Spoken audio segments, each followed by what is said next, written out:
Hello viewers, আসসালামু আলাইকুম। Welcome to my channel. আমি সাকিব গার্ডেন শেফ থেকে। আর আজকের রেসিপি হচ্ছে pepperoni pizza. Pepperoni pizza basically হচ্ছে আমেরিকান পিৎজা এবং এটা বানানো খুবই সহজ এবং খুবই টেস্টি একটি পিৎজা হয়ে থাকে।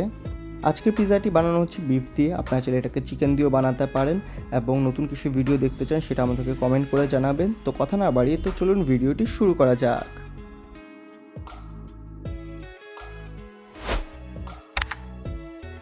ফার্স্টে হাফ কাপ পরিমাণ একটু কুসুম গরম পানি নিয়েছি। এরপর এখানে দিয়ে দিচ্ছি আমি 1.5 চা চামচ পরিমাণ ইস্ট। অ্যান্ড এই ইস্টটাকে অ্যাক্টিভ করার জন্য আমি 20 থেকে 25 মিনিট এটাকে সাইড করে রেখে দিব।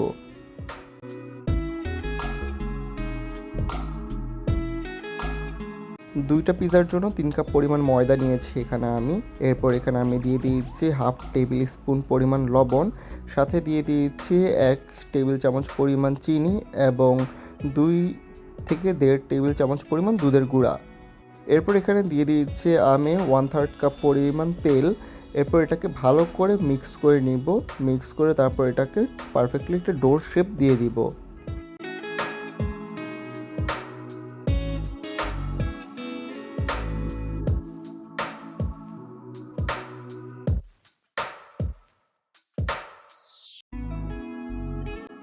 ডোটা যদি বেশি স্টিকি হয়ে যায় তাহলে হাতে সামান্য তেল মেখে নেওয়া যাবে, এতে করে স্টিকি ডোটা হাতে লেগে যাবে না।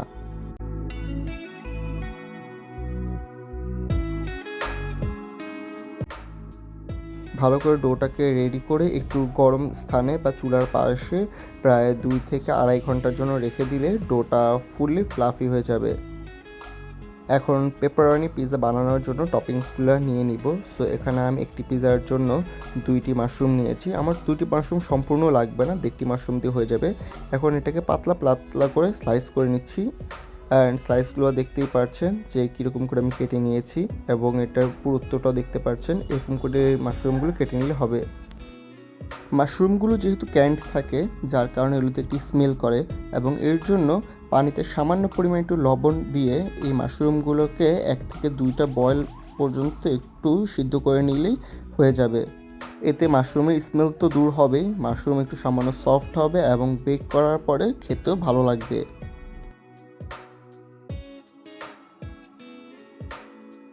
এখন নিয়ে নিব আমাদের পিৎজার মেইন ইনগ্রেডিয়েন্ট, সেটা হচ্ছে পেপারনি। এই পেপারনিকে আপনারা বড় বড় সুপার শপ যেরকম স্বপ্ন বা আগরাতে পেয়ে যাবেন। সো এগুলো হচ্ছে পেপারনি, যেগুলা বিফের, আপনারা চাইলে চিকেনের পেপারনি ইউজ করতে পারবেন। এরপর এখানে আমি এক্সট্রা টপিংস হিসাবে ইউজ করছি বিফ বলনি। অ্যান্ড এই বিফ বলনিগুলো খেতে খুবই ভালো লাগে। সো এখানে আমি এই টপিংসগুলো দিচ্ছি, এগুলো আপনারা বড় সুপার শপেই পেয়ে যাবেন। বিফ বলনিকে বেসিকলি বিফ হ্যাম বলে থাকে। বেসিকলি এগুলো হচ্ছে হ্যাম স্লাইস। সো এই হ্যাম স্লাইসগুলোকে হালকা তেলে ফ্রাই করেও খাওয়া যায়, আবার ডিরেক্ট আমি যদি পিৎজাতে দিয়ে দিই সেটাকে বেক করে খাওয়া যাবে। তো আমি একটি স্লাইস নিয়ে নিয়েছি। এখন এটাকে টপিংস আমি যেভাবে দিব এর জন্য আমি পাতলা করে কাট করে নিচ্ছি। এটাকে দেখতেই পাচ্ছেন, এগুলোকে আমি জুলিয়ান কাট করে নিয়েছি। এখন পিৎজার ডোটাকে রেডি করব। সো এখানে আমি হাফ পরিমাণ ডোটা নিয়ে নিয়েছি, কারণ এটা দিয়ে আমি একটা থিন স্লাইসের পিৎজা বানাবো। সো এটাকে ভালো করে ফার্স্টে রাউন্ড করে নিচ্ছি। এরপর এটাকে ভালো করে একটু তেল মাখিয়ে বোর্ডের মধ্যে হাত দিয়ে চেপে চেপে এরপর এটাকে বেলন দিয়ে একটু গোল রুটির মতো করে নিচ্ছি। পুরোপুরি গোল রুটি করা লাগবে বা শেপ দেওয়া লাগবে, এটা কোনো একদম ম্যান্ডেটরি না, মোটামুটি গোল শেপ হলেই চলবে। এরপর এটাকে আমি পিৎজার ট্রেতে উঠিয়ে নিচ্ছি। পিৎজার ট্রেতে ওঠানোর আগে মনে রাখবেন পিৎজার ট্রেতে অয়েল ব্রাশ করে নিতে হবে, তা না হলে পিৎজাটি রেডি করার পরে পিৎজাটি ট্রে থেকে উঠতে চাবে না বা নষ্ট হয়ে যাবে।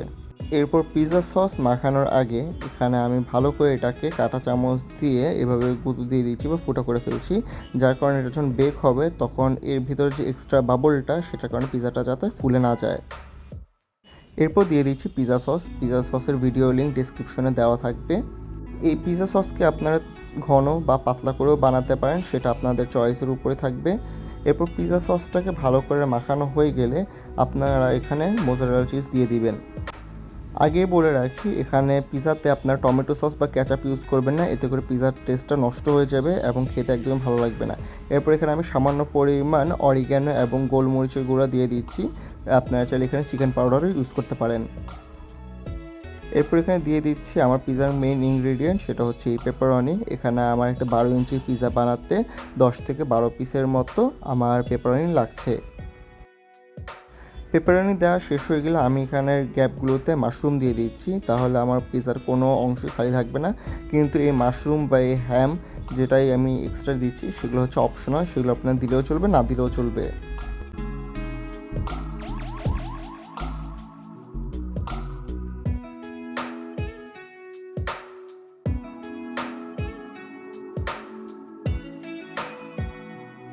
সব টপিংস দেওয়া শেষ। এরপর আমি একটি ডিম ফেটিয়ে নিয়েছি। এরপর সেই ডিমটাকে আমি ব্রেডের সাইড দিয়ে ভালো করে লাগিয়ে নিচ্ছি। এই ডিমটা হচ্ছে অপশনাল, এটা চাইলে দিতেও পারেন আবার নাও দিতে পারেন। এটা দিলে পিজার সাইডে একটা সুন্দর কালার আসবে এবং এটা খেতে একটু সফট হবে। এরপর সাইড দিয়ে আমি সেসিমি সিডস দিয়ে দিচ্ছি, এটাও হচ্ছে অপশনাল, এটা না দিলেও চলবে। এখন আমার সম্পূর্ণ পিজাটি রেডি। এরপর এটাকে আমি ওভেনে 180 ডিগ্রি সেলসিয়াসে 12 থেকে 15 মিনিটের জন্য ডাবল ডোরে বেক করে ফেলবো। সো রেডি হয়ে গেল আমার আমেরিকান স্টাইল পেপারনি পিৎজা। এটাকে আপনার সন্ধ্যার নাস্তায় কিংবা গেস্ট আসলে অথবা ইফতারে পরিবেশন করতে পারবেন। আশা করি ভিডিওটি ভালো লেগেছে। ভিডিওটি ভালো লেগে থাকলে লাইক, শেয়ার, কমেন্ট করতে ভুলবেন না। নতুন নতুন ভিডিও পেতে সাবস্ক্রাইব করে পাশে থাকা বেল আইকনটি বাজিয়ে দিবেন। আর আমাদের সাথে যুক্ত হতে ফেসবুক ও ইনস্টাগ্রাম পেজের লিঙ্ক ডেসক্রিপশনে দেওয়া থাকবে। সো দেখা হবে নেক্সট ভিডিওতে। Till then, good by.